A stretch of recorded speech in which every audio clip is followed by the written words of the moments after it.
इलाज में होने वाले भारी भरकम खर्च की वजह से आज बीमार होने में भी डर लगता है। इंडिया में आज भी ऐसे लोग हैं जो कि जब तक बहुत ज्यादा बीमार नहीं हो जाते, यानी कि पानी सर के ऊपर से नहीं चला जाता, तब तक वो डॉक्टर के पास जाते ही नहीं है। और उसके पीछे की वजह है डॉक्टर की भारी भरकम फीस। लेकिन अगर मैं आपसे कहूं कि इस इंडिया में एक ऐसी डॉक्टर भी हैं जो मात्र 10 रुपए में इलाज करती हैं। जी हां गाइस, आप ठीक सुन रहे हैं, मात्र 10 रुपए में। उनका नाम है नूरी प्रवीण, डॉक्टर नूरी प्रवीण। वो आंध्र प्रदेश के कुडपा जिले में अपना क्लिनिक चलाती है और उनका सपना है कि एक दिन वो बहुत बड़ा अस्पताल खोलें और उसमें भी मात्र 10 रुपए में चेकअप करें। गाइस, नूरी प्रवीण के इस जज्बे को मैं दिल से सलाम करता हूं। गाइस, आपने अपनी जिंदगी में घोड़े तो बहुत देखे होंगे, लेकिन आज इस वीडियो में मैं आप लोगों को दुनिया का सबसे दुर्लभ और सबसे खूबसूरत घोड़ा दिखाने जा रहा हूं, जिसे देखने के बाद आपको फील होगा कि मानो आपने जन्नत का घोड़ा देख लिया हो। जी हां गाइस, उस घोड़े का नाम है अखैल टीके। मूलतः इस नस्ल के घोड़े तुर्कमेनिस्तान में पाए जाते हैं। यह घोड़ा इतना दुर्लभ है कि पूरी ही दुनिया में इस नस्ल के घोड़े मात्र 1250 ही हैं। इसकी बॉडी मेटल के जैसी चमकती है, मानो ये लाइट को रिफ्लेक्ट कर रही हो। सच में बहुत ही खूबसूरत है। आपको इस घोड़े को देख के कैसा लगा, चैट सेक्शन में जरूर लिखिएगा। गाइस, अक्सर इंडिया में जब लोग बीमार पड़ते हैं ना, तो वो डॉक्टर के पास जाने की बजाय सीधे दवाई की दुकान वाले भैया के पास चले जाते हैं। उसे अपनी बीमारी बताते हैं और उसे दवाई ले आते हैं। कभी कभार हम उससे ठीक भी हो जाते हैं, लेकिन कभी कभार उसके भयंकर परिणाम भुगतने पड़ते हैं। अब इसी से रिलेटेड मैं आपको एक बहुत इंपॉर्टेंट इंफॉर्मेशन देना चाहता हूं। अगर अगली बार आप डॉक्टर की पर्ची के बिना किसी दवाई की दुकान पर जाएं, तो प्लीज दवाई खरीदने से पहले उसे पलटकर रेड स्ट्रिप यानी कि लाल पट्टी जरूर चेक कर ले। अगर उस दवाई के ऊपर रेड स्ट्रिप यानी कि लाल पट्टी बनी हुई है तो उसे ना खरीदें, क्योंकि उसका मतलब ही यही है कि उस दवाई को जिसके ऊपर रेड स्ट्रिप या लाल पट्टी बनी है, बिना डॉक्टर की सलाह के ना तो खरीदा जा सकता है, ना ही इस्तेमाल किया जा सकता है। एंटीबायोटिक के गलत इस्तेमाल को रोकने के लिए दवाइयों के पीछे रेड स्ट्रिप यानी कि लाल पट्टियों का इस्तेमाल किया जा रहा है। एक स्ट्रगलिंग एक्टर जिसके पास ना काम था ना पैसा, मजबूरी में आकर उसे अपनी बीवी के गहने बेचने पड़े। मकान मालिक ने घर से बाहर निकाल दिया, इसलिए रातें उसे बस स्टॉप पर रहकर गुजारनी पड़ी। अपनी भूख मिटाने के लिए उसे $25 में अपना फेवरेट कुत्ता तक बेचना पड़ा। लेकिन एक दिन उसने मोहम्मद अली का मैच देखा। उससे इंस्पायर होकर 20 घंटे लगातार बैठ के उसने स्क्रिप्ट लिखी और स्क्रिप्ट को लेकर एक प्रोड्यूसर के पास गया।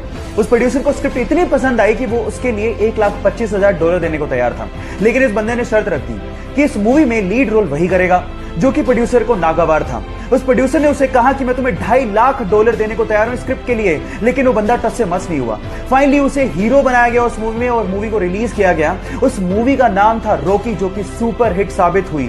बंदे का नाम है सिल्वेस्टर स्टेलोन। जिस बंदे को $25 के लिए अपना कुत्ता बेचना पड़ गया था, आज वो $500 मिलियन का मालिक है ना इंस्पायरिंग बात।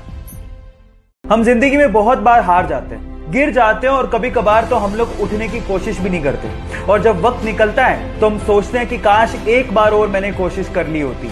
इस केस में क्या करें, मैं आपको बताता हूं। ऊपर एक वीडियो चल रहा है। 3 साल का एक छोटा सा बच्चा है जो कि एक स्केटर है और उसके मन में कोई डर का, गिरने का भाव ही नहीं है। वो सिर्फ एक ही बात सोच रहा है, मैं स्केटिंग करते हुए गिरूंगा, फिर से उठूंगा और फिर से कोशिश करूंगा, क्योंकि मुझे इस काम में मजा आता है। तो बच्चे बन जाओ, गिरने से डरो मत, फिर से उठो, क्योंकि जिंदगी इसी का नाम है। सन 1954 में 92 यात्रियों के साथ एक फ्लाइट जर्मनी से ब्राजील की तरफ उड़ान भरती है। 18 घंटे का यह सफर था, लेकिन महीनों निकल गए, वो फ्लाइट कभी लैंड ही नहीं हुई।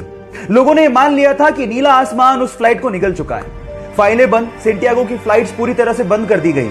लेकिन उसके बाद जो हुआ आप लोगों को सुनना चाहिए। ठीक 35 साल बाद सन 1989 में वही फ्लाइट ब्राजील के एयरपोर्ट पे लैंड करती है। वहां की अथॉरिटीज ने पायलट से कांटेक्ट करने की कोशिश करी, लेकिन कोई जवाब ही नहीं मिला। उसके बाद वो लोग फ्लाइट पे चढ़े, लेकिन जो उन्होंने देखा वो हैरान कर देने वाला था। सिर्फ उन लोगों के कंकाल कुर्सी की पेटियों के साथ बंधे हुए थे। जब वो कॉकपिट की तरफ भागे तो पायलट के भी कंकाल ही बंधे हुए थे।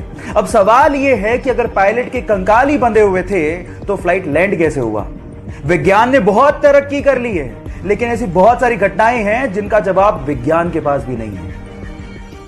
बचपन से उसके पापा उसे म्यूजिक कॉन्सर्ट में लेके जाया करते थे, जिसकी वजह से म्यूजिक में उसका इंटरेस्ट बढ़ चुका था। अब वो सिंगर बनना चाहता था, लेकिन प्रॉब्लम ये थी कि वो बचपन से ही हकलाता था, जिसकी वजह से स्कूल के सारे बच्चे उसे चिढ़ाया करते थे। एक दिन उसके पापा ने उसे एमएनएम का सीडी लाके दिया, जिसे प्ले करने के बाद वो हैरान रह गया कि कोई बंदा इतना तेज कैसे गा सकता है। उसके बाद एमिनेम से इंस्पायर्ड होकर उसने स्पीच थेरेपी ली और सिंगर बनने के लिए लंदन चला गया। फिर अपनी एल्बम प्लस से उसने लोगों के दिलों में अपनी जगह बनाई। उसके बाद उसने पीछे मुड़ के कभी नहीं देखा। फिर उसके बाद अपनी एल्बम मल्टीप्लाई के लिए उसने 2 ग्रैमी अवार्ड जीते और अपनी एल्बम डिवाइड के शेप ऑफ यू सॉन्ग से पूरी दुनिया में छा गया। Yes guys, I'm talking about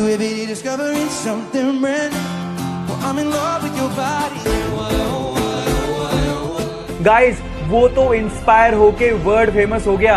आपका इंस्पिरेशन कौन है? चैट में लिखना मत भूलिएगा।